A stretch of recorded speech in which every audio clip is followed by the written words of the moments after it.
Study rider return চ্যানেলের পক্ষ থেকে সকলকে স্বাগত।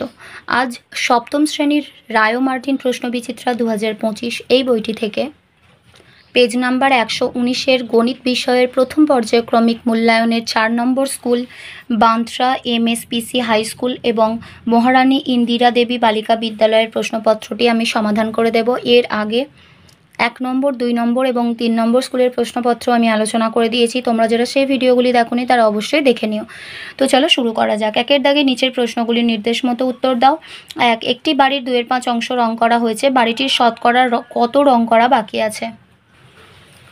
ধরি মোট বাড়ি 100%, রং করা হয়েছে 2/5 অংশ, তার মানে হলো এই 100%-এর মধ্যে 2/5 অংশ, তার মানে আমরা লিখতে পারি 2/5 × 100%। 5 দিয়ে 100কে কাটাকাটি করলে 20 হবে, তার মানে 20 দুগুণে 40%। তাহলে 100%-এর মধ্যে যদি 40% রং করা হয়ে গিয়ে থাকে, তাহলে রং করা বাকি আছে 100 - 40 = 60%। 2 50 টাকার 16% সমান কত টাকা?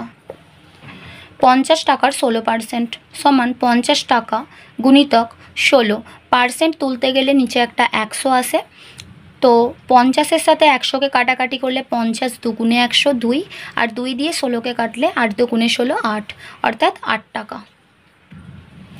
3-এর দাগে রয়েছে -20 / -5 সমান কত? তো -20কে যদি -5 দিয়ে ভাগ করা হয়, তাহলে উপরে -20 নিচে -5, 5 দিয়ে 20কে কাটাকাটি করলে 5 4 20, 4 হলো